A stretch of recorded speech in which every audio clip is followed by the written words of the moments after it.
KBS 열린 토론.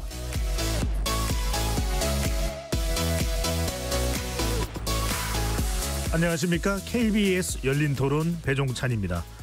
이번 주 금요일에는 지적 호기심에 목마른 사람들을 위한 전방위 토크, 줄여서 지목전으로 진행합니다.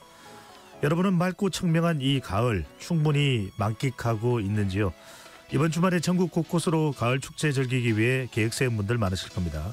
꽃, 단풍, 도자기, 김밥, 만두, 일일이 소개해드릴 수 없을 정도로 축제 종류가 많죠. 인기도 대단합니다.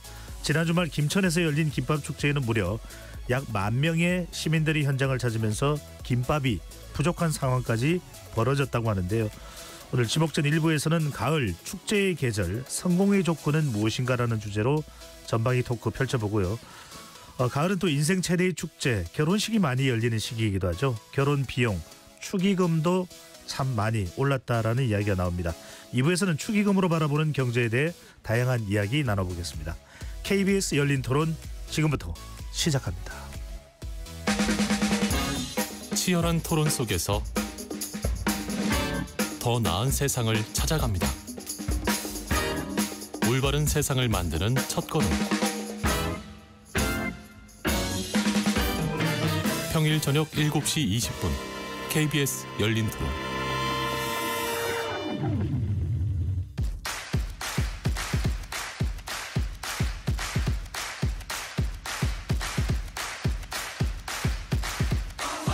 지적 호기심에 목마른 사람들을 위한 전방위 토크, 지목전.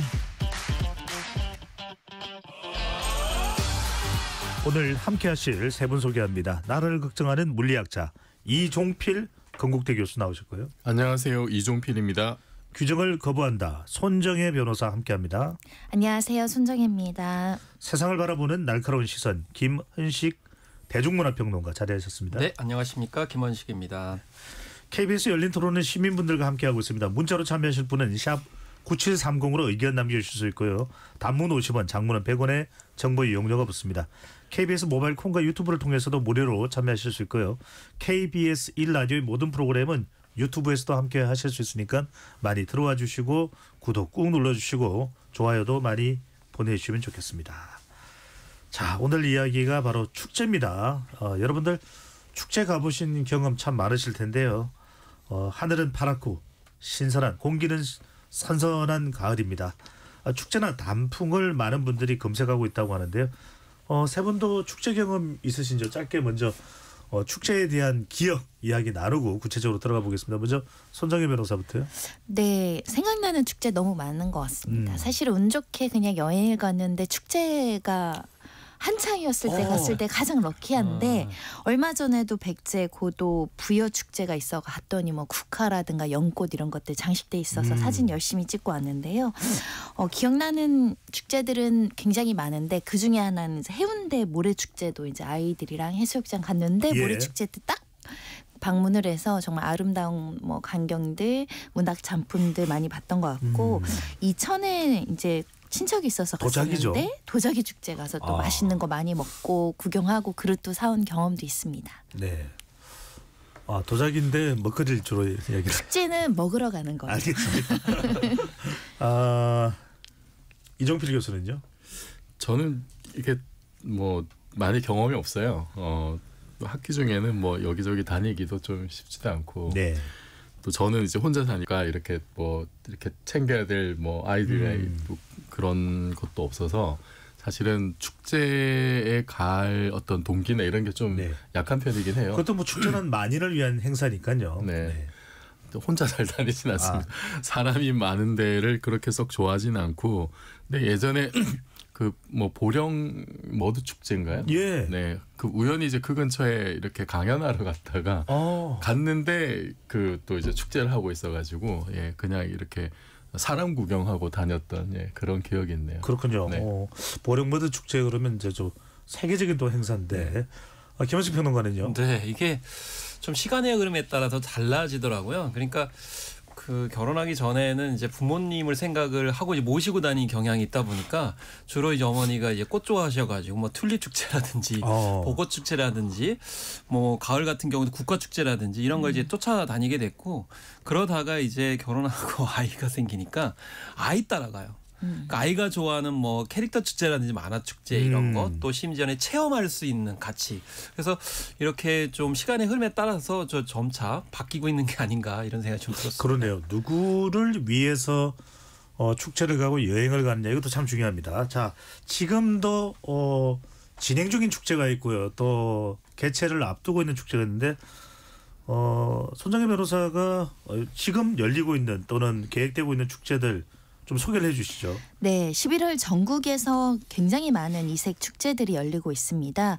일단 대표적인 것만 소개해드리면 서울 송파구의 석촌호수에서 그 루미 나리에 라는 축제가 열리는데 호수의 가을과 겨울을 보여준다고 하고요. 굉장히 전경도 좋고 여러 가지 이제 즐길 거리들이 많이 배치되어 있다고 하니까 가까운 분들은 방문하셔도 좋을 것 같고 특히 순창하면 떡볶이에 들어가는 고추장이 유명하잖아요. 떡볶이 페스타가 순창에서 열린다고 하니까 매콤 달콤한 맛을 즐기기 위해서 방문하셔도 좋을 것 같습니다. 특히 이제 그 매주 토요일 날 토토즐이라는 행사를 난타부터 줄타기 공연을 하는 안산시의 축제도 예정되어 있다라고 하고요. 또 제주도는 이맘때쯤 억새밭이 그렇게 이쁘다고 합니다. 이 데이트나 가족들 방문하셔가지고 예쁜 사진, 인생샷 한번 찍으러 가셔도 좋을 것 같고요. 네. 특히 국화의 계절이잖아요. 그래서 이 충남 아산에서는 피나클랜드 5천만 송이 국화 축제가 열린다고 하니까 향긋한 국화 그리고 굉장히 대규모로 심어져 있을 거라고 예상이 되는데 이런 축제도 한번 방문해 보시면 좋을 것 같고 고흥에서도 유자 축제가 열린다고 합니다. 유자의 향 너무 좋잖아요. 색도 좋습니다. 이 소리, 뭐 맛, 감각 이런 주제로 4개 이색 공간을 운영을 하면서 여러 가지 이제 즐길거리, 먹을거리 충분히 제공한다고 하니까 여기 전남 고흥도 추천을 드립니다. 김은식 평론가. 네. 김은식 평론가도 아까 이제 자녀를 위해서 축제를 선택한다 이런 얘기하셨는데 정말 이 축제가 다양합니다. 지역별로 뭐 꽃축제도 있고 봄 이제 가을을 걸쳐서요. 또 여름 바다에서는 머더 축제, 쭈꾸미, 꽃게, 또 가을에는 단풍 축제, 겨울에는 또 물고기, 산천어, 얼음 조각까지 정말 이 정도 되면은 우리 민족을 축제의 민족이다 이렇게 불러도 될 것 같은데 이렇게 축제를 찾아가는 현상. 이유가 뭘까요? 일단 이제 어떤 가수분이 그 얘기를 하시더라고요. 이제 자기가 그 7, 80년대 이제 일본에서 활동을 했을 때 그때 분위기하고 지금이 좀 비슷하다 이런 얘기를 하더라고요. 예. 그러니까 결국에 이제 일본 같은 경우에도 이제 지역 문화가 좀 활성화되면서 축제가 많이 살아났는데 우리나라에서는 뭐 사실 아시다시피 지역 자치단체장들이 홍보하기 위해서 성과를 보여주기 위해서 시작을 했지만은 그 뒤에는 이제 주 5일제가 시작되면서 국민들의 어떤 수요가 맞아떨어져서 축제가 이제 많아지게 됐다라고 저는 생각을 하는데요. 근데 이제 문화적 인식이 좀 많이 달라졌다고 생각을 합니다. 그러니까 이제는 주말이나 좀 여유가 있을 때 나들이 하는 문화가 굉장히 이제 일반화됐다 이렇게 볼 수가 있겠고 그다음에 이제 저희도 그런 얘기를 이제 가족끼리 많이 하는데 예전에 이제 유럽 사람들이 햇빛 쫓아가지고 막 외출하고 이런 거를 보면서 그렇죠. 왜 저러나 이렇게 생각을 했는데 우리나라가 그런 문화가 된 거죠. 햇빛이 약간 좋거나 날씨가 좋으면 막 나오셔가지고 어딜 가고 싶으신 거예요. 그러다 보니까 묘한 축제 풍경이 있는데 대개 지자체에서는 우리 뭐 몇십만 명 방문했습니다 이렇게 얘기를 하지만 그분들이 거기만 가느냐 그게 아닙니다. 하루 동안 전국을 이렇게 방랑하듯이 많이 옮겨 다니시면서 가는 이 축제 방문 문화가 바뀌었기 때문에 전국 단위로 지금 들썩인다. 그래서 축제가 있는 가을 같은 경우는 뭐 도로 사정이 하루 종일 어디 가도 막히는 그런 상황까지 있는 것이죠. 그러니까요. 정말 가는 길은 교통체증으로 또 힘들어도 행사장에 도착하면 정말 만면의 미소를 머금고 즐기는 이런 현상들이 나타나고 있는데 이정필 교수 정말 요즘에 축제 중에서도 대박 축제 이야기가 나옵니다. 물론 이제 기존의 보령 머드 축제나 또 화천의 산천어 축제들은 워낙 유명하니까요. 그런데 최근에 만 명이 아니라 제가 좀 정정해서 말씀드리는데 10만여 명의 인파가 몰렸습니다. 어딜까요? 바로 경북 김천의 김밥 축제인데 김밥이 다 떨어져서 먹지 못한 분들도 계신다면서요. 예. 여기가 올해 1회 축제라고 합니다. 예. 이 아이디어가 이제 MZ 세대에서 김밥 천국을 줄여서 김천이라고 이렇게 실제 한다는 그런 건 데서 아니죠, 그죠? 네. 아니, 네, 전혀 거기서 상관이 없죠. 네. 뭐 착안을 했다는 얘기가 있더라고요. 그래서 김천하면은 이제 김밥 천국 그렇게 연결을 시켜가지고 김밥 축제를 하자라고 했는데 여러 가지 종류의 일단 김밥을 맛볼 수 있는 그런 축제였다고 해요. 뭐 오다니 김밥, 뭐 톳김밥, 다담김밥, 사명대사 호국김밥 뭐 이런 것도 여기 이제 그 행사를 했던 데가 사명대사와 관련된 어떤 예. 뭐 공원인가 이런 데였고 저는 그 뭐 직접 가보지는 못했습니다만 아주 유명한 먹방 유튜버가 그 김천 김밥 축제 갔다 온 영상을 제가 봤거든요. 근데 굉장히 잘 해놨더라고요. 그 영상을 봤을 때 그리고 누구라도 정말 저 새로운 김밥 먹고 싶다라는 생각이 들 정도로 대회를 굉장히 좀 잘한 것 같고 이틀간 했는데 예상보다도 5배를 넘는 10만 명. 근데 김천 인구가 13만 명이래요.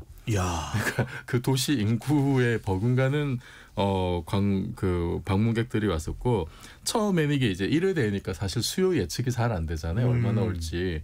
그래서 대략 한 처음에 김밥 물량 한 1만 줄 준비를 했다고 하는데 만 줄요? 네, 1만 줄이라고 상당히 많은 물량으로 예상이 되는데 처음에는 그래서 주최 측에서도 이거 남으면 어떡하나 걱정을 했대요. 네. 근데 금방 물량이 떨어져 가지고 온 사람들이 먹지 못하는 사태가 발생을 할 정도였고 일단은 그 물량이 좀 부족했더라도 방문객들이 상당히 일단 재밌었다. 많이 즐기고 왔다 그럽니다. 그리고 또 하나 호평이 있었던 게 일회용 포장 용기를 많이 줄였대요.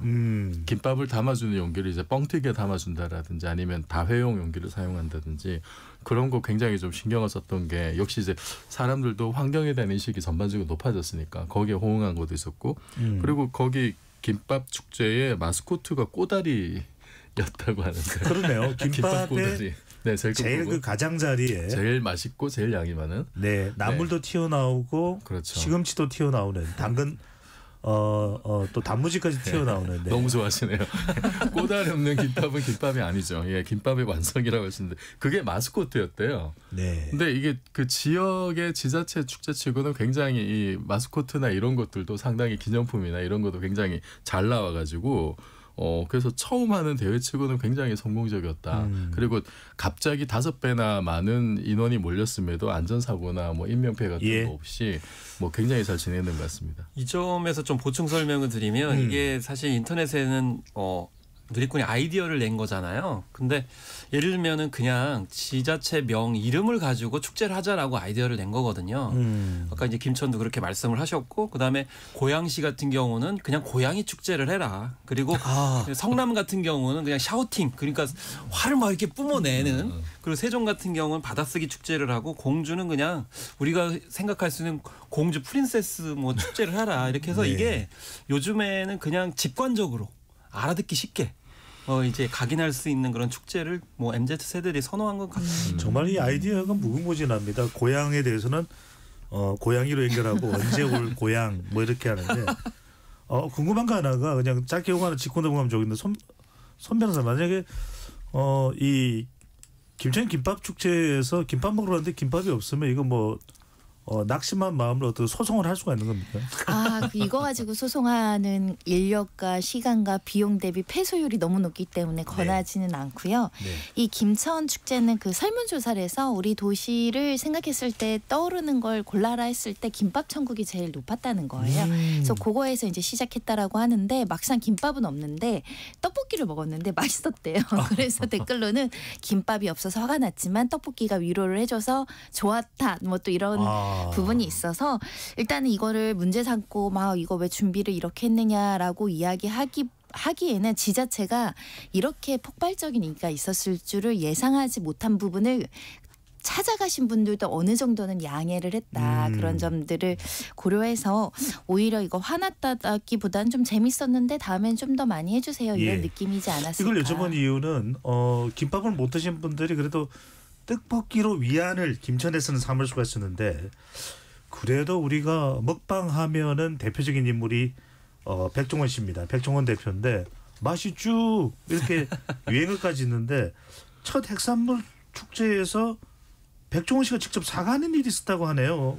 네, 무슨 일입니까? 통영에서 통영 어부 장터 축제를 했는데요. 이때가 태풍 콩레이가 영향을 미칠 때인데, 근데 이제 문제는 뭐냐면 이제 너무 사람들이 많이 몰려가지고 줄을 많이 서신 거죠. 그런 상황에서 이제 태풍의 영향 때문에 비바람이 몰아친 겁니다. 그런 와중에 천막까지 없는 상황에서 그냥 온몸으로 비바람을 마셨다고 하는데, 그러다 보니까 그럼 왜 이렇게 했느냐라고 했을 때 주최 측을 대표해서 백종원 씨가 이제 언급한 것이, 이게 그 천막이 있는 상황에서 이제 비바람이 휘몰아치게 되면 그 천막이 떨어지거나 이렇게 해서 다칠 수가 있기 때문에 아예 그 설치하지 않았는데, 그 상황에서 기다리는 시간이 너무 길다 보니까 이렇게 비바람 피해를 보신 분들이 많아서 사과드린다 이렇게 말을 했는데, 한편으로 생각을 해봤을 때 두 가지 점을 생각하는데, 예. 아니 백종원 씨가 축제까지 주관을 해야 되나?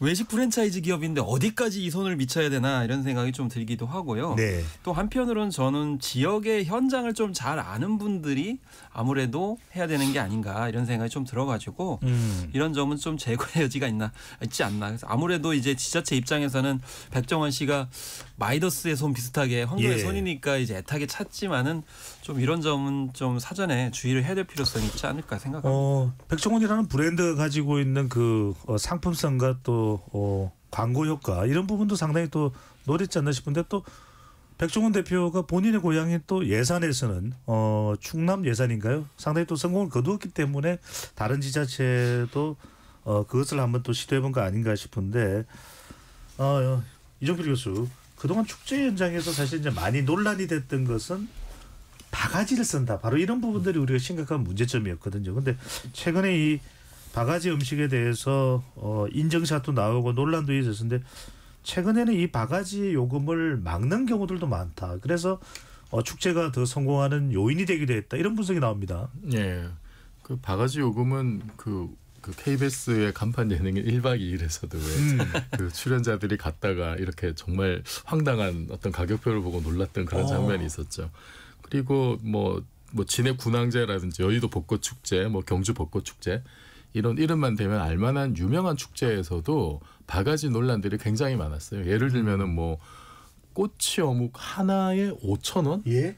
뭐 원래는 한 5,000원이면 한 두세 개 정도는 먹어야 될 것 같은데 꼬치 하나에 그냥 한 5,000원 정도 나오고, 그다음에 제육볶음인데 뭐 고기에 비계가 절반 이상이고 단무지 3쪽 나오고 양도 적은데 그게 1만 원. 축제 현장에서 이제 이런 일들이 굉장히 많다 보니까 비일비재해서 굉장히 좀 논란이 많았었는데, 이게 그 좀 구조적인 문제도 있다고 하더라고요. 이게 이제 그 입점료가 그렇죠. 굉장히 좀 이제 비싸고, 그리고 지역에서 이렇게 준비하시는 뭐 위원회나 이런 데에서 굉장히 뭐 학연, 뭐 혈연 이렇게 또 연결이 돼가지고 이권 단체로 좀 전락하는 경우들이 있고, 그러면은 이제 이익만 보기 위해서 그런 입점료를 굉장히 비싸게 받는다든지, 그러면 들어오는 상인들도 비싸게 돈 내고 들어갔으니까 내가 여기서 2, 3일 축제하는 동안에 본전을 뽑아야겠다. 그래서 이제 바가지 요금을 올리는 경우도 있고, 또 하나는 외지 노점상들도 있대요. 외지에? 예, 외지에서 이제 오는 거죠. 이분들을 전문 축제꾼이라고도 하는데, 이분들도 어쨌든 뭐 이렇게 아름아름으로 오든지 뭐 이제 비싼 입점료를 내고 오든지, 이 사람들은 정말 여기저기 돌아다니면서 뭐 말하자면 한탕 이렇게 하시는 분들이라, 뭐 그분들은 이제 생계를 위한 거긴 합니다만, 어쨌든 또 그렇게 외지 노점상들이 많이 그 가격을 올리고 단속도 어렵다고 합니다. 그래서 요게 이제 계속 문제가 되니까, 뭐 예를 들어서 경기도 가평군에서 벚꽃 축제할 때는 아예 지자체에서 입점 업체하고 가격하고 품목 이걸 아예 다 이제 처음부터 통제를 다 하는 거죠. 통제를 다 해서 굉장히 저렴한, 그러니까 다른 데서 뭐 먹는 가격하고 똑같은 가격에 뭐 떡볶이도 뭐 몇천 원 정도에 이런 식으로 했고, 특히 이번에 원주에서 만두 축제가 있었는데요. 예. 3일간 50만 명이 방문했다고. 10월 말에 이게 있었던 행사인데 작년 대비해서 2.5배 늘었대요. 2.5배 늘었는데, 여기서도 이제 그 바가지 요금 근절하기 위해서 판매 가격을 그냥 5,000원 이하로 그냥 일괄적으로 그렇게 정했다고 합니다.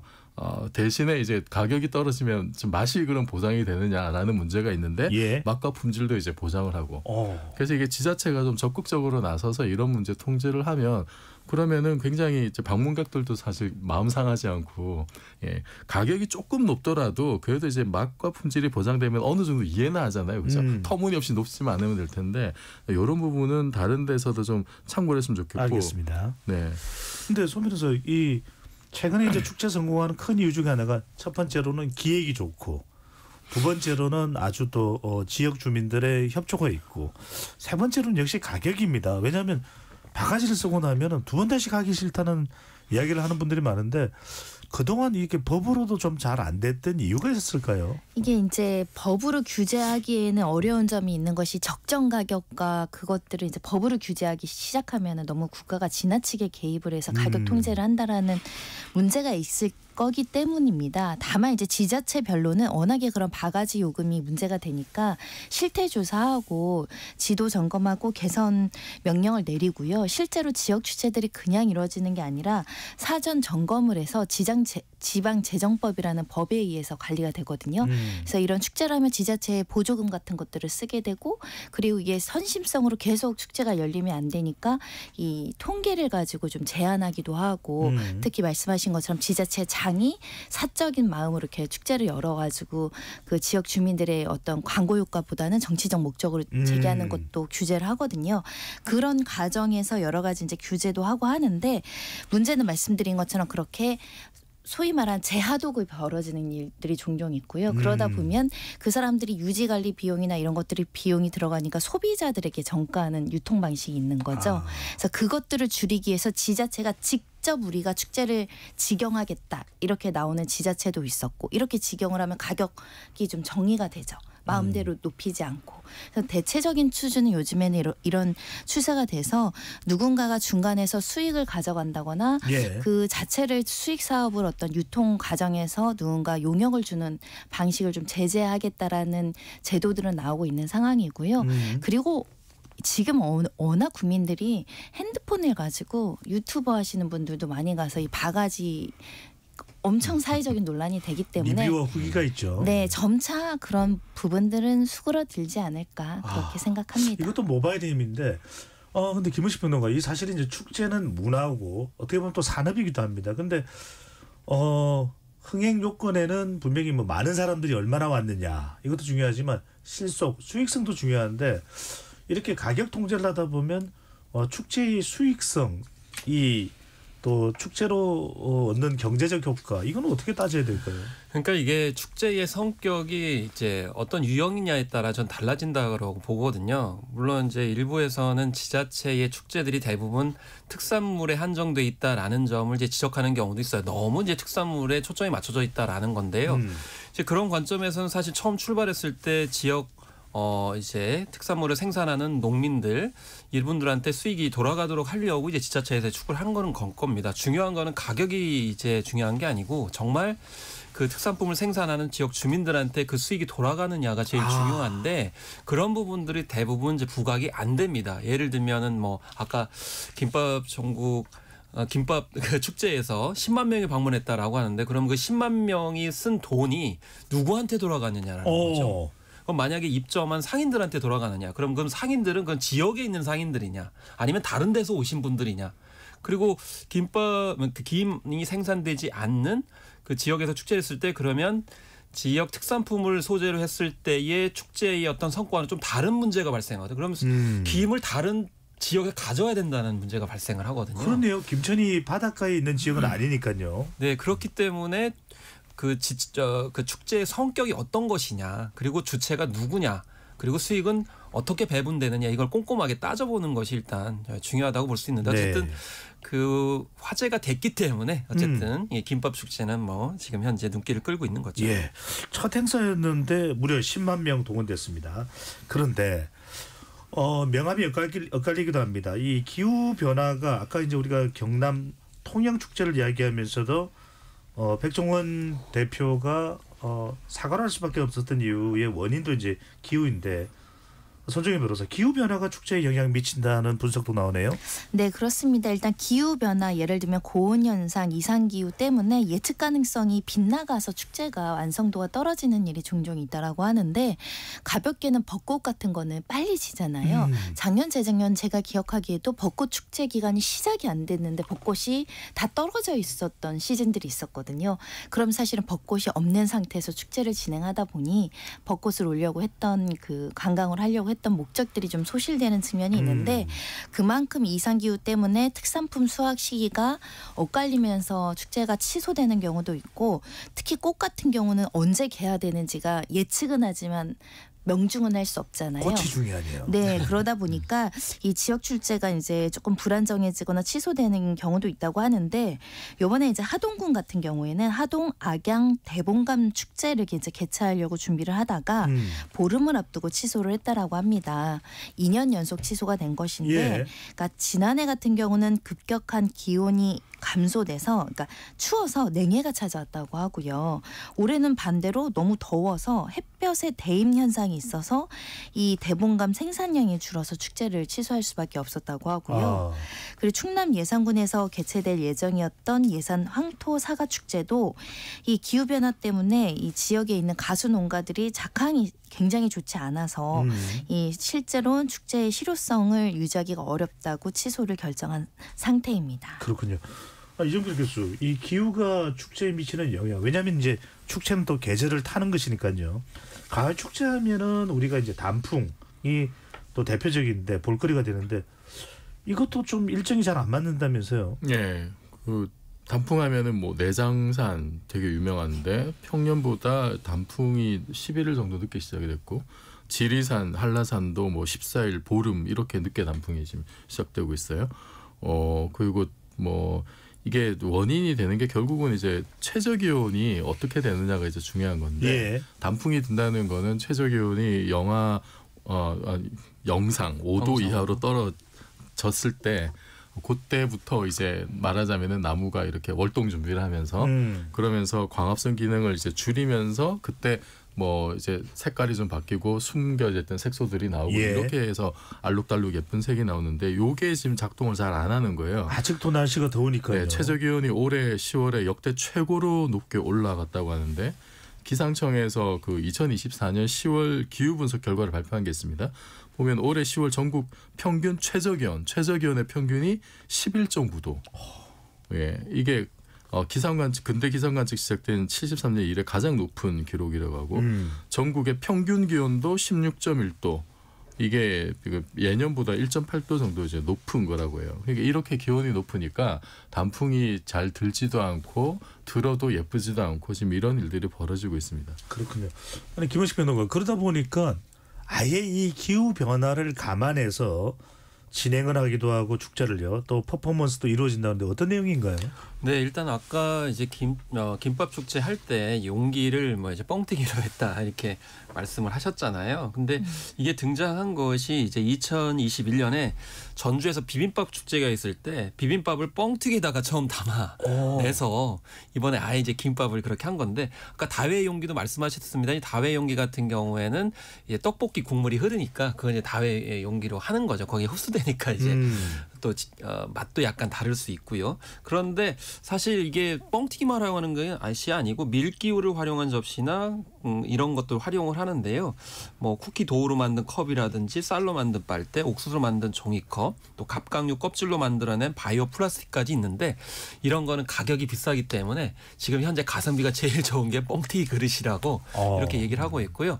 그다음에 축제의 성격도 지금 바뀌고 있는 게 뭐냐면, 한 지자체에서는 그 바베큐 파티 축제를 했어요. 그랬더니 한 시민단체, 환경단체가 나와가지고 탄소가 너무 많이 배출되는 것이 이 쇠고기다 이렇게 하면서, 그 지역의 한쪽에서는 그 소를 키우는 분들이 있는데 한쪽에서는 너무 이런 축제를 하게 되면은 탄소 배출이 많이 된다라고 주장을 한 그런 일도 있었고, 또 한쪽에서는 이 탄소 배출을 적게 하는 축제를 실제로 하는 경우도 있습니다. 예를 들면 이끼가 탄소를 많이 흡수하니까 이끼를 활용한 테라리움 만들기 같은 축제를 하고 있어서, 앞으로도 이 기후 변화와 탄소를 덜 배출하는 축제들이 좀 기획이 많이 되지 않을까 이렇게 생각하고 있습니다.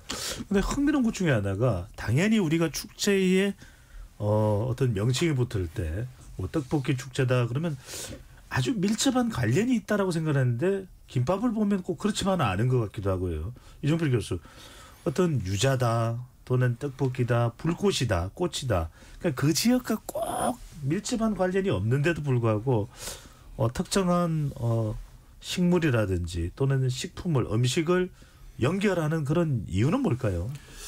이게 아마 기획해볼 만한 건 다 해봤을 거예요. 그런데 뭐 성과가 좀 뭐 미미하거나 그 다음에 여러 가지 뭐 기후적인 어떤 요소 뭐 예를 들어서 진짜 무슨 꽃 축제를 준비를 했는데 기상 상태라든지 뭐 개화 시기가 늦는다라든지 이러면은 사실 거기에 모든 게 좌우되잖아요. 뭐 산천어 축제 같은 경우에도 겨울에 뭐 얼음이 얼지 않으면 이게 행사가 진행이 안 되고 그런 요소들을 좀 벗어날 수 있는 그런 테마들을 찾아 나선 그런 경우도 있는 것 같아요. 그래서 사실은 이게 그 스토리를 어떻게 사실 만들어내느냐 그것이 기획력의 차이라고 보는데 그래서 그런 좀 제어할 수 없는 요소들을 좀 더 피해서 그리고 사람들이 좀 더 관심을 가질 수 있는 요소들을 그렇게 해서 발굴해서 이런 거를 만들려고 하지 않는가 싶은데 네. 뭐 아이디어는 뭐 좀 괜찮은 것 같아요 저는.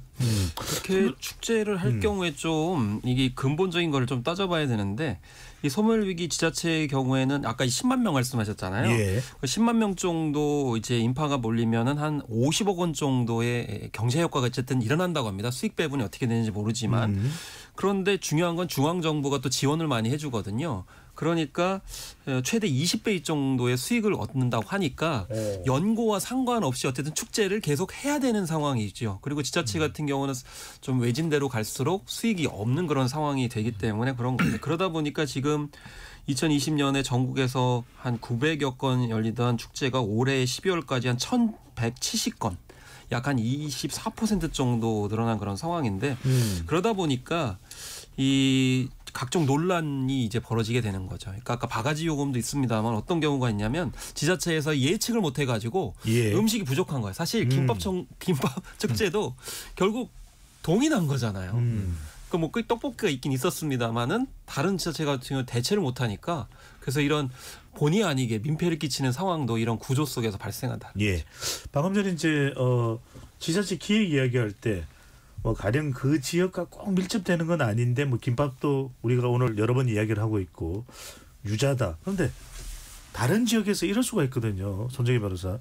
아니 그 꽃은 그 음식은 사실은 우리 지역이야. 그 이름 우리가 써야 돼. 이런 분쟁이 붙을 가능성은 없나요? 만약에 축제가 그 정통성이 깊은 축제를 다른 지역에서 이미 하고 있고 독점적으로 이 물건을 떠올렸을 땐 그 도시화가 생각이 나는데 다른 지자체에서 무모하게 그 이름을 쓰기 시작을 하면은 분쟁이 생길 수는 있죠. 그런데 뭐 어떤 특산품이라든가 그 명칭에 대한 특허라든가 독점적 사용 권리는 법률적으로는 주장하기가 어렵거든요. 유자가 이 도시가 대표적이지만 다른 지역에서 안 난다라는 공식이 성립하기 어려우니까요. 이것은 우리 사회의 어떤 간습적인 부분, 풍습적인 부분을 이거는 여기서 하는 게 맞아. 이게 돼야 되지 않을까 생각이 들고 그래서 축제를 기획할 때는 이 기획하는 전문가들이 가장 중요시 여기는 것이 그 지역의 전통성을 보여주고 독창성을 보여주는 거거든요. 그러니까 이 지역을 대표하는 특산품이나 물건으로 했을 때 훨씬 더 사람들이 오래 기억하고 자주 올 수 있고 또 지역 주민들의 자긍심이 있고 그 관련된 연계된 사업을 하시는 분들이 많으니까 성공률도 높고 네. 그래서 아마 지자체별로 이렇게 그 축제를 기획하시는 분들은 이런 것들을 다 고려하시다 보니 전혀 생뚱맞은 걸 하기에는 좀 쉽지 않은 구조가 아닐까라는 생각이 그러니까요. 들고요. 왜냐하면 주민들도 이런 걸 왜 우리 지역에서 하지? 이렇게 돼버리면 주민 참여율도 떨어지게 되거든요.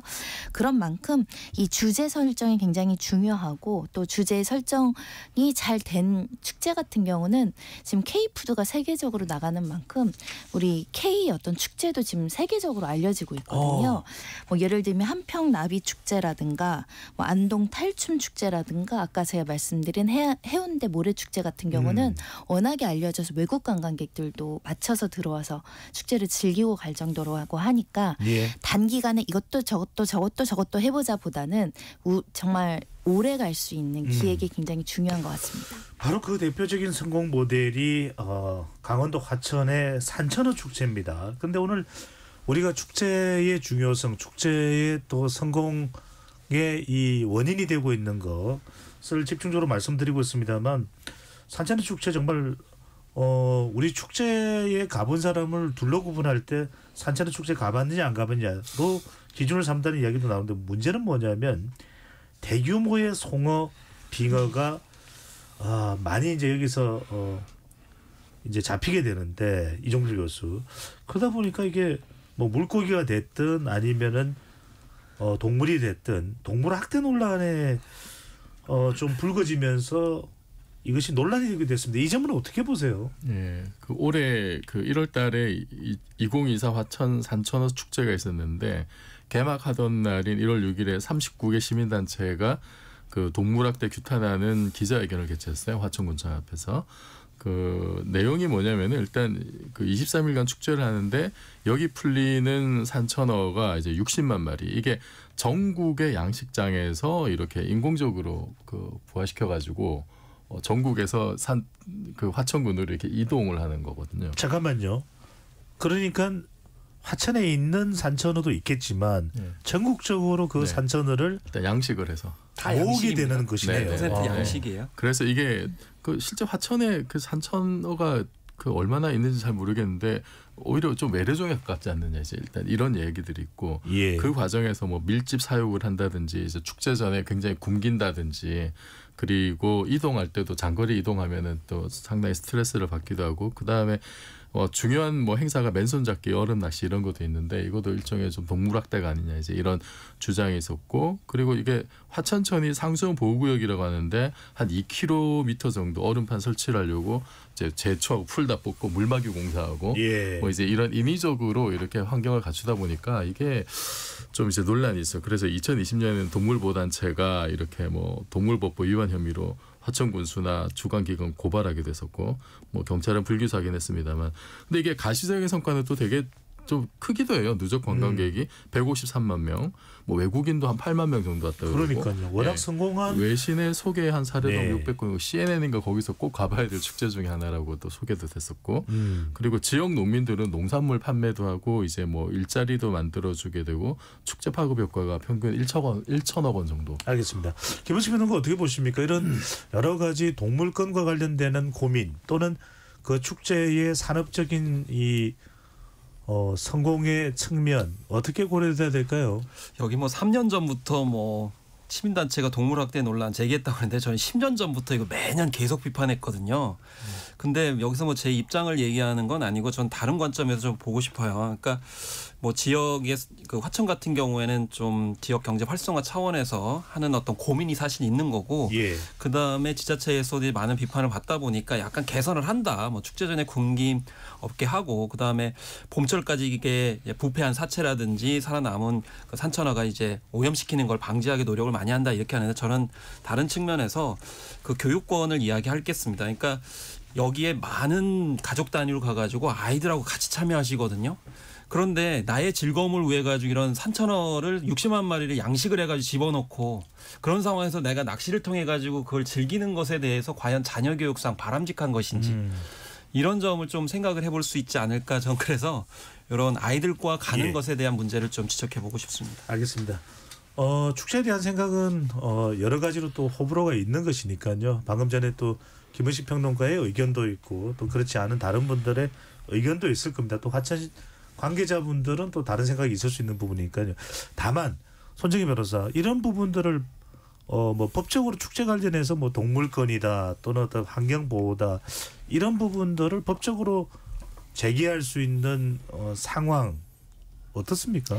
우리가 이제 사실은 이 지자체들 행사는 지방자치 제도를 도입하면서 결론적으로는 지방자치장의 권한과 재량으로 이루어지는 측면이 있어요. 예. 그래서 지자체별로 조례도 마련되어 있고 관련된 규율도 그 내에서 이루어지고 있는데 위법사항이 있거나 불법사항이 있거나 전국적으로 동일한 문제가 계속적으로 누적이 되면 법으로서 이제 제도를 만들어서 규제를 할 여지가 있지만 현재까지는 갑이 들어올 정도의 문제보다는 지자체가 끊임없이 연구하고 분석해서 축제를 하고 나서도 축제의 성과를 분석을 하고 또 실패 요인도 분석을 하고 불편한 점이 있었으면 뭐가 불편했는지 개선 사항을 내년 축제에 또 반영을 해야 되고 이 공무원들이 이례적으로 일을 하는 게 아니라 연속적으로 조금 타당성 조사를 먼저 한 다음에 결과 분석을 하고 반영하는 게 굉장히 필요하지 않을까. 네. 바가지 논란이 되면 그 업체에 대해서 징계를 하거나 제재를 하는 규정을 갖고 있어야 될 것이고 그리고 뭐 주차 문제라든가 물량이 예측이 어렵다고 한다면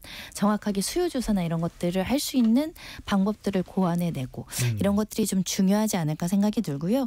특히 축제 중에 그 음주 고성 방가 사고들도 좀 사건 사고들도 좀 있긴 있거든요. 그래서 이런 어떤 안전관리 요원을 적절하게 배치하는 것 이것도 결국 안전관리 책임이 지자체의 책임이기 때문에 그런 사전 예방적인 어떤 인력에 대한 배치 이런 게 굉장히 중요해지는 추세입니다. 네. 세 분 말씀 듣고 보니까 정말 축제가 끝나더라도 그 축제에 대해서 그 기억은 여전히 축제일 수 있는 축제가 돼야 되지 않을까라는 생각도 해보게 됩니다. 8625 청취자분께서 문자를 보내주셨는데 저는 여주에 살고 있습니다. 원주 만두축제에 다녀왔어요. 8살 손주가 너무너무 좋아해서 내년에도 만두축제가 열리면 또 다녀올까 합니다. 여주에도 지난달 말에 오곡나루 축제가 있었는데 많이들 찾아주셨어요. 쌀로 만든 인절미, 군고구마, 땅콩, 먹거리가 풍부합니다. 1024님께서 지자체에서 기껏 돈 들여서 개최한 축제인데 잠시의 즐거움을 위해 생태계가 파괴되고 환경이 오염되는 일은 없어야겠습니다. 물론 모든 일이 그렇겠죠. 지나쳐서는 안 되겠습니다. KBS 열린 토론 로고 듣고 2부로 돌아오겠습니다.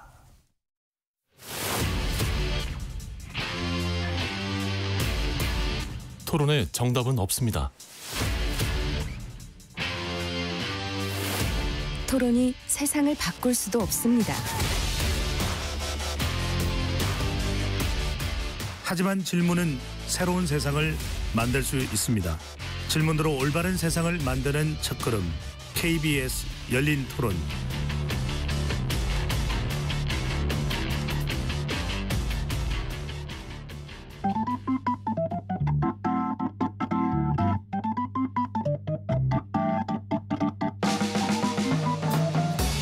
세상을 바꾸는 질문 열린 토론이 시작합니다. KBS 열린 토론은 언제나 열려 있습니다. 단문 50원, 장문 100원의 유료 문자 샵 9730 그리고 KBS 어플리케이션 콩으로 여러분의 의견을 남겨주세요. KBS 열린 토론 2부 이어가겠습니다. 지적 호기심에 목마른 사람들을 위한 전방위 토크. 스튜디오에 손정혜 변호사, 김헌식 대중문화평론가, 이종필 건국대 교수 세 분과 함께하고 있습니다. 2부에서는 결혼하면 또 생각할 수밖에 없는 축의금, 경조사비에 관련된 이야기, 이것이 우리 요즘 생활비 또 물가 부담에는 어떤 영향을 주는지도 자세하게 짚어보겠습니다. 손 변호사님, 결혼 준비하는 예비 부부들이라면 언제 할까 이런 생각들 많이 할 텐데 뭐 더운 여름, 또 아주 추운 겨울보다는 이제 봄이나 가을, 아무래도 계절적 요인이 가장 클 것 같은데 뭐 좀 다른 이유도 있겠죠. 일단 5월의 신부라고 하잖아요. 네. 5월이 이제 봄이니까 봄, 가을을 좀 선호하는 편은 있는 것 같습니다. 일단 신부 입장에서는 드레스를 입어야 되는데 드레스는 보통 얇고 어깨가 좀 노출이 되죠. 춥고 더우면 좀 곤란합니다. 그런 계절적인 요인도 있는 것 같고 또 과거에는 신혼여행을 이제 국내로 많이 가다 보니까 봄, 가을에 여행 가기 굉장히 좋잖아요. 예. 그러니까 그래서 이제 봄, 가을을 좀 선호했던 측면들이 있지 않을까라고 이제 생각해 볼 수 있는데 특히 이제 너무 덥거나 추울 때는 방문하는 그 방문객들도 춥고 덥고를 같이 느끼고 있기 때문에 이동의 면에서도 멀리서 오는 손님들을 좀 고려해서 결혼은 많은 신부들은 봄에 하고 싶어하는 것 같습니다. 네. 참 결혼이 주는 것이 또 저출생과 연결될 수 있기 때문에 우리 또 KBS에서 특집으로 우리 아이 우리 미래를 하면서 이 부분을 많이 이야기를 했습니다만 결혼이 조금 늘어나고 있다 이런 또 희망적인 이야기도 나옵니다. 김헌식 평론가. 네. 축의금이 이제 결혼식에서는 뭐 또 하객들로서는 생각할 수밖에 없는데 축의금도 올랐다 이런 이야기가 나오네요. 네, 따끈따끈한 조사가 있는데요. 디지털 결제 기업이 최근에 11월 1일부터 3일까지 한 7만 4천여 명을 대상으로 조사를 해보니까 예. 올해 9월 기준으로 평균 축의금 비용이 9만 원인 것으로 적정 축의금은 58%가 10만 원을 꼽았는데요. 3년 사이에 한 23% 정도 뛰었다라는 데이터 결과인데 2022년에는 평균 축의금이 8만 원, 2023년에는 8만 3천 원 정도 이렇게 되다 보니까 꾸준히 증가하고 있는 것을 알 수 있습니다. 근데 세대별로 좀 달라요. 예. 평균 축의금은 20대가 6만 원, 30, 40대가 10만 원, 50, 60대가 12만 원인 것으로 이렇게 나타나서 20대는 상대적으로 축의금을 적게 내는 것으로 이렇게 나타나고 있고 전 연령대에서 10만 원을 가장 선호했고요. 5만 원대를 선택한 사용자는 40대, 10만 원 초과를 선택한 사용자는 30대가 가장 많아서 아무래도 30대가 활발하게 왜냐하면 결혼도 아직 안 했을 수도 있고 네. 그렇기 때문에 좀 더 많이 하는 게 아닌가 이렇게 생각할 수 있겠습니다. 그만큼 또 물가가 올랐다는 생각이 들어요. 네. 이전에 뭐 10,000원을 하던 시절도 있었고 30,000원을 하던 시절도 있는데 이제는 한 10만 원을 대체로 하는 그런 시기가 됐다라는 거. 그만한 변화가 또 물가가 오른 측면도 있을 텐데 세 분과 그 이야기부터 좀 먼저 나눠봐야 되는데 적정 축의금은 그러면은 얼마나 되어야 되는지 얼마라고 생각하는지 뭐 축의금도 있을 테고 부의금도 있을 테고요. 애사의 경우에는 이정필 교수 먼저 어떻게 생각하시는지요? 적정 축의금 경조사비라는 게 있을까요? 저도 그 조사 결과 보고 깜짝 놀랐습니다. 아니 이게 평균이 9만 원이라고 하는 건 와 상상도 못했던 일인데 이게 얼마 전까지만 해도 한 5만 원 정도였던 느낌이 있거든요. 예. 우리 최고액권 화폐가 어쨌든 5만 원권이니까 그래서 뭐 이게 어쨌든 좀 최저선이 된 느낌이 있고 그러면은 그 위로 계속 올라갈 일만 남긴 했습니다만 10만 원이 평균이라고 하는 거는 사실 좀 상상이 안 되고 저 같은 경우도 이렇게 좀 친하고 가까운 사이면 이제 뭐 10만 원이긴 한데 예.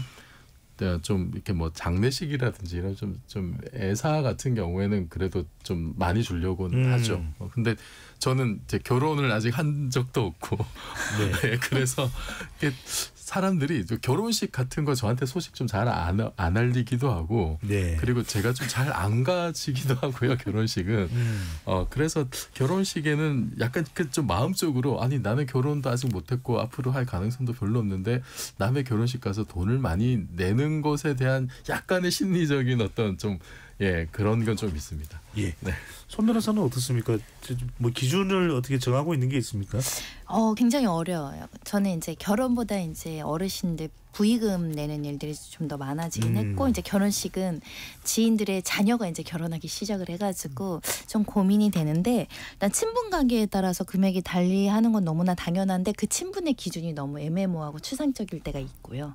내가 갔을 때와 안 갔을 때 그리고 비싼 요즘 호텔 식대가 너무 비싸더라고요. 그렇더라고요. 그러니까 10만 원, 20만 원 내도 내 밥값도 안 되는 경우가 굉장히 많더라고요. 그래서 그런 것도 장소에 따라서 고민이 있고 또 내가 받은 청첩장이나 부의금 명단 금액 있잖아요.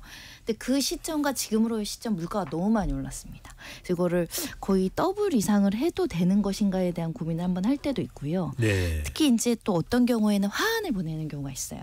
화환을 보내는 경우 안 보내는 경우에 이제 금액 차이 굉장히 변수가 많다는 거죠.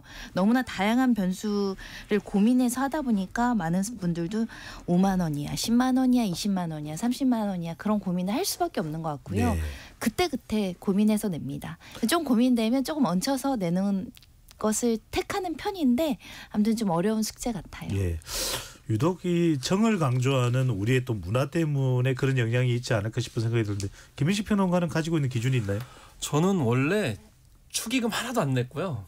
아예 하지 않았어요. 아, 그래요? 왜냐하면 아까 이정필 교수님하고도 약간 비슷한 심정인데 난 결혼할 것 같지 않고 그다음에 결혼을 한다 하더라도 뭐 축의금에 의존하지 않을 거라는 생각을 해가지고 나중에 되돌려받을 생각을 하지 않았어요. 실제로 결혼할 때 얘기하지 않았어요. 얘기 안 했다가 난리가 났었습니다. 얘기 안 했다고 엄청 욕을 많이 먹었거든요. 네. 그래서 이제 그런 상황을 겪고 나서 보니까 이게 청첩장을 아예 안 돌리신 거예요? 네, 안 돌렸습니다. 그래가지고 그러다 보니까 나중에 이제 시간이 지나고 보니까 이게 결국에는 축의금이 중요한 게 아니고 사람 사는 맛이더라고요. 그래가지고 저는 요즘에는 최대한 뭐 이렇게 좋은 소식이 있으면 주긴 주는데 의외로 제가 이렇게 축의금을 내면 너무 좋아하시더라고요. 왜냐하면 안 할 사람이 하는 것 같아서 그런 게 아닌가 이런 생각이 들기도 하는데 한 가지만 더 말씀을 드리면 이게 축의금하고 부의금하고 같이 가더라고요. 예전에 뭐 축의금 낼 상황에서 이렇게 받았으면 나중에 부의금 만약에 할 경우에는 또 연계해서 이렇게 하시기 때문에 네. 계정이 따로 움직이지 않아서 결국엔 축의금 부의금 따로 분리하지 않고 기회 나는 대로 해야 되는 거 아닌가 이런 생각이 드는데 다만 저는 되도록이면 밥은 먹지 않고 옵니다. 왜냐하면 밥값이 너무 비싸기 때문에 먹기가 힘든 면이 있고 가족과 가는 것도 약간 좀 예. 꺼려지는 경향은 있는 것 같습니다. 그렇습니다. 이게 참 이제 애매모호한 상황이 됐습니다. 더군다나 호텔 예식의 경우에는 뭐 5인 가족이 다 가게 되면은 축의금보다도 식대가 훨씬 더 부담이 될 수 있기 때문에 이정표 교수 지금 뭐 결혼식 식대가 너무 이게 뭐 물론 이제 천차만별입니다. 호텔이냐 아니면은 일반적인 소규모 예식장이냐 아니면 또 교회나 또 이런 행사장이 다른 곳인 경우 어느 정도입니까? 이게 코로나 겪으면서 웨딩 업계가 상당히 좀 이렇게 변화가 많았잖아요. 그 직후에 뭐 식대나 이제 흔히 말하는 스드메, 웨딩홀 대여 이게 다 올라갔는데 예. 요새는 물가도 워낙 올라가가지고 특히 이제 식대가 많이 올랐다고 하는데요. 서울 시내 웨딩홀의 평균 식대가 1인당 8만 원 정도 될 거라고 합니다. 그런 얘기가 있어요. 호텔은 뭐 좀 저렴한 데는 13만 원부터 뭐 20만 원 그냥 우습게 넘어가는 경우도 있고, 그러니까 그냥 웨딩홀보다 한 2배 이상이 되는 거죠. 그래서 이런 뭐 같은 구성인데 뭐 작년보다 식대가 1만 원 이상 올라갔다라든지 지금 뭐 보면은 어디 결혼식장 식대 같은 경우 작년에 6만 2천 원인데 올해 8만 3천 원 됐다. 이게 33.9%가 올라간 거거든요. 그러니까 작년에 7만 원이었는데 올해 뭐 8만 5천 원 됐다라든지 이런 얘기들이 나오니까 요즘 그런 얘기가 있더라고요. 결혼식 참석할 거면은 기본 10만 원, 불참하면은 5만 원, 호텔 가면 15만 원 이 정도 내야 되는 거 아닌가. 예. 그런 얘기들도 떠돌고 있습니다. 식대가 연동이 돼서 이제 그렇게 판단할 수밖에 없는데 손정희 변호사 방금 전 이제 이 웨딩 관련된 비용 이야기하면서 스드메라고 얘기했습니다. 스튜디오, 드레스, 메이크업. 실제 이제 결혼식이라는 게 뭐 보통 우리가 이제 일반적인 경우를 말씀드리는 겁니다. 인생에 한 번이다. 꽃도 해야 되고 뭐 드레스도 제일 좋은 걸로 하여튼 후회하지 않도록 이러다 보면은 점점 더 많아지고 계산서가 차고 넘친다 이런 얘기하는데 어느 정도입니까? 일단은 계속 오르고 있는 추세이긴 한데요. 평균 예식장 비용이 1,283만 원 정도이고 스드메라는 스튜디오 드레스 메이크업 3개를 이제 업체에서 같이 세트로 이제 비용을 지불하고 서비스를 받는 금액이 한 350만 원 정도가 결코 적지 않은 금액이죠. 예. 사실 이게 평균치다 보니까 또 높은 금액도 있고 아닌 금액도 있고 또 요것만 들어가는 게 아니라 뭐 헬퍼비, 뭐 꽃이나 뭐 이런 것들 별도로 구매하기도 하고 하다 보니까 결혼하는 그 자체의 사회적인 비용도 굉장히 높아지는 추세인데 웨딩업계에서는 물가와 인건비가 너무 올라서 어쩔 수 없다 이렇게 인상할 수밖에 없다 이렇게 이야기를 하고 있는데 결혼은 해야 되는데 웨딩업체도 많이 남아있는 상황이 아닙니다. 코로나19 때 많이 없어지기도 했고요. 근데 이렇게 천정부지로 오르면 이 결혼 자체가 어려워지니까 정부에서도 이 웨딩업계에 가격 고지하는 의무화하는 표시제에 연말까지 마련한다라고는 이야기를 하고 있거든요. 예. 가격 자체를 통제할 수는 없지만 가격을 미리 사전에 알리라는 겁니다. 그래야 선택에 어떤 기회가 있는데 어떨 땐 스드메 하러 갔는데 저희 별로 뭐 그렇게 비싸지 않아요 하고 가서 막 드레스 다 입어보고 하면 마음에 드는 건 정작 되게 비싸고 뭐 이럴 때가 있거든요. 그래서 이런 것들을 이제 조금씩 제도 개선한다고 하는데 일단 저출생 문제도 젊은 청년들 굉장히 좀 어려운 상황에서 이런 스드메 비용이라든가 웨딩 비용도 조금 어떻게 보면 좀 다양한 가격대가 있어야 되는 거 아닌가. 아니면 아예 문화가 바뀌던가. 손 변호사가 이야기한 바로 그 부분입니다. 문화가 바뀌어야 되는. 한때는 좀 과다한 결혼 비용에 대해서 구민회관이라든지 좀 공공적으로 이용할 수 있는 그런 좀 저렴한 작은 결혼식이 상당히 좀 권장되다가 요즘 또 사라졌다는 이야기도 나와요. 이 스몰 웨딩이 한참 유행인 적이 있었는데 결국 이제 이 스몰 웨딩을 했을 때 그 본인들은 굉장히 간소하고 편하고 친한 지인들끼리 파티하듯이 하니까 괜찮은 중요한 건지 주변 사람들이 가만두지 않습니다. 부모 세대 분들이 친인척 분들 그리고 이제 어르신들이 가지고 있는 수많은 인적관계 사회적인 네트워크가 너 어떻게 나를 안 부르고 이렇게 돼버리니까 이게 사실은 아직까지는 정착하기 어려운 문화이지 않을까. 손님을 엄청 불러야 되니 드레스나 이렇게 보여지는 거에 돈을 쓸 수밖에 없고 네. 손님들이 얼마나 올지 모르니 또 이렇게 보통은 보증하는 인원들이 있거든요. 또 보증 인원 계속 늘려가고 이러다 보니까 좀 비용이 비싼데 좀 끊어내야 될 부분도 있는 것 같아요. 스몰 웨딩 같은 경우 이게 잘못 알려진 부분이 있는데 스몰 웨딩 하면 이제 규모를 줄이고 자기들이 참여를 해가지고 주도적으로 하니까 좋다고 그러는데 사실 의외로 너무 할 일이 많아요. 자기들이 모든 걸 다 해야 되기 때문에 너무 힘들는 그런 상황이라서 스몰 웨딩이 아니다라는 거고 손정혜 변호사님 말씀하신 것처럼 이제 왜 안 불렀느냐 이렇게 성토하시는 분들이 있기 때문에 아직은 그 정문화가 있을 수밖에 없는 것 같아요. 웨딩홀에 맡기는 게 그냥 한 분 맡기면 모든 거 다 사실 그렇죠. 처리가 되는. 다만 이제 아까 이제 비용도 말씀하셨지만 이제 어느 이제 웨딩 업체냐 이게 이제 중요하겠죠. 네. 오늘 세 분과 이제 이 결혼식 정말 많아지면 좋겠습니다. 어떤 분들은 뭐 축의금 많이 내고 또 부담스러워도 좋으니까 제발 결혼들 많이 하고 또 우리 청춘들이 희망이 많은 그런 시대가 오면 좋겠다라고 이야기하시는 분들도 계시는데 세 분은 이제 이야기를 했습니다만 또 많은 사람들에게 알려져 있는 유명인들 지금 BTS의 진 그리고 지난 4월 달입니다. 신한은행이 2024년 보통 사람 금융생활 보고서에 축의금을 좀 잘 지혜롭게 낼 수 있는 어떤 기준을 설명을 하고 있는데 이종필 교수가 좀 소개를 해주시죠. 그 BTS 신 같은 경우에는 그 사실은 뭐 그런 얘기를 했더라고요. 뭐 이제 5만 원 내지는 좀 친하면 한 10만 원 정도 내라. 네. BTS면 정말 세계적인 우주 최강의 그 제가 너무 지나친 생각인지 모르겠습니다만. 네. BTS면은 친하면 뭐 차를 주고 뭐 이럴 줄 알았는데 이건 아니군요. 네. 그 정도는 아니어서 예. 네. 그래서 뭐 저는 굉장히 이제 수수하고 합리적인 기준이 아닌가라고 생각이 드는데 저 같으면 사실 좀 이제 친한 그 손정혜 변호사님이 얘기했듯이 이게 친한 정도를 어떤 기준으로 할 것인지가 되게 애매하잖아요. 사실 사람들끼리. 저 같으면 그냥 지금 생각나는 거는 지금 내 돈으로 고기를 얼마나 사줬느냐 뭐 이제 이런 게 지금 떠오르긴 하거든요. 예. 술을 얼마나 같이 많이 마셨느냐.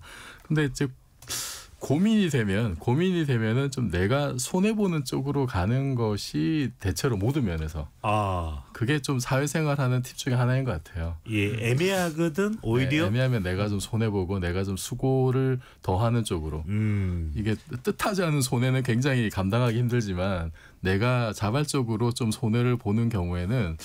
인생 살아보니까 나중에 다 어떤 형태로든 돌아오더라고요. 예. 그 하나의 좀 기준이 될 수 있지 않을까 싶습니다. 조나단 같은 경우는 집 비밀번호까지 알 정도로 친한 친구들은 10만 원으로 한다. 네. 이렇게 이제 얘기를 했어요.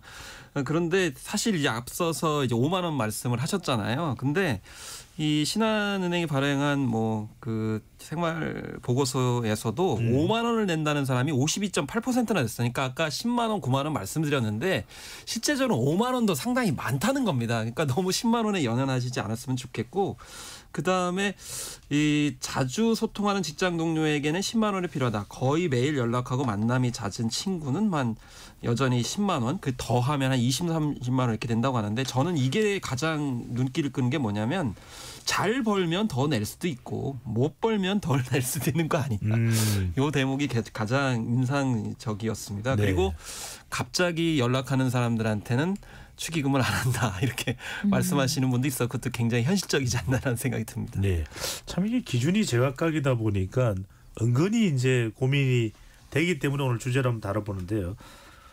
앞서 이제 김은식 평론가와 이종필 교수가 자신들의 이제 사례를 이야기를 하면서 말을 했던 내용인데 이제 이런 생각을 하는 분도 계시는 것 같아요. 비혼 이제 결혼을 안 할 거라 신분 여부와 상관없이 그냥 똑같이 통일하겠다 이렇게 이야기를 했더니 듣고 있던 지인이 섭섭해하더라 이런 이야기도 있거든요. 자신의 이 상황과 비추어서 뭐 축의금을 통일해버리겠다 또는 안 내겠다. 이 부분은 손 변호사 어떻게 보시는지요? 뭐 그 고민할 부분일 것 같아요. 본인 입장에서는 축의금을 어차피 받기가 어려운 상황인데 계속적으로 축의금을 보내면 우리가 품앗이 개념이 있잖아. 품앗이라는 건 나도 받을 것이라는 전제하에서 남의 그 결혼식에 좀 품앗이를 하는 거니까 이렇게 하는 것도 방법일 수 있지만 또 반면에는 비혼도 파티를 하는 거죠. 비혼 파티를 하면서 약간 뭐 선물을 받는다던가 예. 이렇게 하는 것도 방법일 수 있을 것 같긴 한데요. 근데 내가 비혼을 선택했다고 하더라도 인간사 또 결혼할 수도 있잖아요. 그러니까 이렇게 칼같이 나는 무조건 비혼이니까 무조건 축의금도 뭐 적정선에서만 낼 거야라고 세상에 다양한 변수가 있을 수 있다. 사람 보니까 그렇지 않다는 걸 느끼신 거죠. 아니 네. 또 하나 그 나는 비혼이지만 아까 말씀하신 것처럼 부모님이 그러니까 사실은 저는 축의금을 내거나 부의금을 내거나 경조사를 잘 참여하는 거를 굉장히 선호하는 게 큰일이 있었을 때 내 네. 결혼식엔 친구들 안 와도 되지만 나의 부모님이 돌아가시거나 이렇게 친한 가족이 죽었을 때 그 장례식이 쓸쓸하면 더 슬프거든요. 근데 이렇게 축의금 결혼식 많이 축하해주고 많이 다닌 사람들은 많이들 와줍니다. 그러니까 사실은 이게 서로 주고받는 정이라서 결혼만이 아니라 살면서 얼마나 경조사가 많이 발생해요. 그렇죠. 힘들 때 또 뭐 부탁할 일도 많고 하니까 정을 많이 놔두시면 좋겠습니다. 네. 그거 동의하는 게 저도 원래 결혼식 안 하려고 그랬는데 부모님 생각을 해가지고 했어요. 근데 사실 약간 좀 경제적인 문제인데 그동안 부모님께서 굉장히 많이 뿌려 놓으셨거든요. 그래가지고 그걸 회수해야 된다라고 부모님은 생각을 하시니까 그걸 현실적으로 외면하기가 힘들어가지고 네. 결혼식은 한 거죠. 그러니까 아직 한국인은 이해됩니다. 가족의 어떤 네. 정서가 많이 남아있을 수밖에 없는 것 같아요. 그래서 누군가는 한국에서의 경조사비를 두고서 사회적 네트워크 비용이다라고 또 얘기를 하는 분들 계시는데 손 변호사가 나오셨으니까 제가 궁금한 게 이 축의금이나 부의금 관련해서 뭐 법적인 그런 소송이 걸리거나 또 법적인 문제로 비화되거나 그런 일들도 있나요? 축의금 같은 경우는 일단은 과세 당국에서 증여세를 책정하면서 분쟁이 생기는 맞아. 조세 심판원 결정들이 좀 많이 있고요. 왜냐하면 합법적으로 증여세를 탈피하기 위해서 축의금으로 이제 대량의 금액을 주는 문제가 발생하는 부분이 있고요. 부의금은 이제 가족끼리 상속 재산 분쟁을 하면서 어떤 가족이 이 그러니까 부의금을 제대로 정산하거나 분배하지 않으면 소송 과정에서 이게 문제돼서 하나하나 장부를 이건 누구 손님인지를 따져 묻는 사건들도 좀 있었던 것 같아요. 재산 분쟁에 이 부의금도 문제가 될 수 있다라는 것이고 이 축의금이랑 이 부의금이 도난 사건이 종종 있습니다. 그러니까 이게 너무 정신 없잖아요. 행사하다 보면은 그러다 보니까 분실되거나 일부를 누군가 횡령하는 사건들이 발생을 해요. 그런 문제도 생각이 들고 또 부주의한 문제로 분명히 낸 사람은 냈다고 하는데 받은 사람이 없어지는 문제가 있거든요. 굉장히 이게 뭐 범죄로 조사하기 어렵습니다. 누가 일부러 빼간 건지 뭐 이렇게 중간에 어떤 사고가 난 건지 알 수 없어서 네. 그래서 꼼꼼하게 챙기는 거 굉장히 중요한 것 같아요. 저는 그냥 뭐 별다른 일이 없을 거라고 생각했는데 의외로 또 형사상 또 법적인 문제가 될 수 있는 부분이 있군요. 이정필 교수 또 하나는 이제 식장에 키오스크가 등장해서 어디 우리가 햄버거 가게에 갔을 때 메뉴를 주문하듯이 그런 축의금이나 또는 부의금을 낼 수 있는 것이 요즘에 예식장이나 장례식장에 있는 경우 또 온라인 청첩장에 포함된 계좌번호 링크 좀 이런 축의금 또는 부의금 문화가 많이 달라졌다 이런 평가도 나오는데 이 부분은 어떻게 보시는지요? 저는 좋은 것 같아요. 이게 뭐 제 갈 때마다 이렇게 뭐 봉투 챙기고 현금 챙기고 하는 것보다는 이게 그냥 사실 뭐 그렇게 봉투 들고 가더라도 뭐 이게 남들 보는 데서 주는 것도 아니고 사실은 그냥 이렇게 정해진 어떤 함에 놓고 이런 형식이잖아요, 사실은. 그래서 뭐 아까 저기 손 변호사님 말씀하셨지만은 이게 뭐 도난이나 분실 우려 같은 것도 있고 저도 옛날에 그 사촌 동생 결혼식 때 가서 제가 자리 지키고 돈 세고 막 이런 일들 했는데 예. 너무 힘들어요. 그 신경도 정말 많이 쓰이고 그래서 그냥 이건 이렇게 그냥 디지털로 되는 게 오히려 좀 편하겠다라는 생각이 좀 들고 아예 좀 이거 관련된 뭐 전용 앱 같은 것도 나오고 좀 이렇게 가면은 한국 사람들 정서에 더 맞지 않을까라는 생각이 듭니다. 저는 이게 앱까지는 아니지만 요즘에는 SNS상에서 경조사비를 또 네. 낼 수 있는 그런 통으로. 장치들도 마련돼 있으니까요. 많이들 또 활용을 하시는 것 같은데 KBS 열린 토론 오늘 지목전 토크를 통해서 축제에 대해서 또 축의금에 대해서 그러고 보니 공통적으로 축제가 들어가네요. 자, 축제와 축의금입니다. 세 분께 마지막으로 한 1분 정도 시간 드릴 수 있을 것 같은데 축제나 또 축의금에 대해서 못다한 이야기 했으면 한 말씀 해주시고 금요일 지목전 토크를 마무리하겠습니다. 먼저 김원식 평론가부터요. 네. 사실 이제 저는 꽤 오랫동안 이제 지역 축제 평가하고 이제 뭐 현장도 방문했습니다마는 그 지역 축제가 잘 되는 곳 중에 하나가 어떤 곳이 잘 되냐면 그 축제를 하시는 분들이 그 관 중심이 아니고 지역 주민들이 끈끈한 경우가 잘 돼요. 예를 들면 좀 원색적으로 집성촌에서 하는 축제가 잘 됩니다. 왜냐하면 책임지고 끝까지 할 수 있는 그런 것들이 굉장히 중요하기 때문에 잘 되고요. 그리고 가족들을 위하는, 그러니까 가족이 모두 다 참여할 수 있는 축제일수록 잘 됩니다. 그러니까 결국에는 모두 다 정, 사랑, 끈끈함 이런 게 있을수록 잘 되거든요. 그래서 이 축의금 같은 경우에도 결국에는 이제 사람 사는 건데, 그래서 평소에 사람 사는 정을 느끼게 하고 그런 관계였다 그러면 좀 축의금을 좀 더 주시고요. 그렇지 않고 명목상 형식적으로 한다 그러면 그거에 맞춰가지고 정을 나누시면 좋지 않을까 이렇게 생각합니다. 예, 이정필 교수께서는요? 요즘 MZ 세대들은 주례 없는 결혼식도 많이 하고 있고 또 그 경제 미디어 어피티가 그 5월 30일을 조사한 거 보니까요. 이게 80년대생에서 2000년대생 1247명 조사한 내용인데 결혼식 필요하지 않다는 의견이 63.6% 나왔다고 합니다. 그리고 결혼 비용 절약하기 위해서 한 가지를 포기한다면 예물 예단이 50.5%인데 호화 신혼여행은 1.7%밖에 안 돼요. 그러니까 예전에는 사실 결혼이 집안과 집안의 결합이었고 어른들의 의견이 많이 들어갔는데 요즘은 집안 차원 행사들보다도 좀 당사자 중심의 어떤 그 뭐 세리머니라든지 이런 쪽으로 가는 추세인데 거기에 맞춰서 좀 사회 제도나 우린식도 좀 이렇게 많이 바뀌면 그게 좀 전체적인 사회적 비용도 줄일 수 있지 않을까 싶습니다. 실용 실속으로 바뀌면 좋겠다라고 하는 의견 주셨고요. 마지막으로 손 변호사께서는요? 네, 저는 뉴스 보다가 기가 막힌다 처음에 이 뉴스를 봤는데 계속 이런 알바가 성행하더라고요. 하객 알바.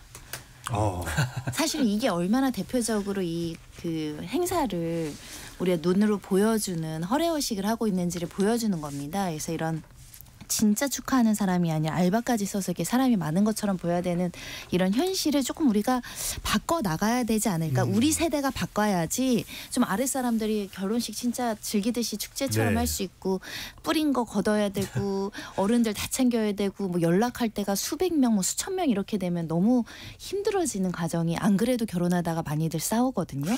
그래서 좀 줄여 나갈 때가 됐다. 어른들께서도 좀 그런 우리의 고민들을 같이 해주시면 좋을 것 같다 이런 생각을 해보고요. 이 청첩장이 좀 구체적이면 좋을 것 같습니다. 오지 않아도 좋습니다. 뭐 화는 거절하고 대신에 쌀을 기부해 주십시오. 이렇게 구체화된 거 있잖아요. 어떤 청첩장은 계좌도 없습니다. 그럼 어떻게 해야 되지? 그렇죠. 저 그래서 우편안으로 보내시는 분 봤어요. 어르신이. 그냥 구체적인 어떤 고지가 필요한 것 같습니다. 네. 축제도 또 축의금을 내는 것도 좀 더 많은 결혼도 식도 변하면 좋겠습니다. 축하를 주고받을 수 있는 기회도 우리 청취자분들께 많이 생기면 좋겠습니다.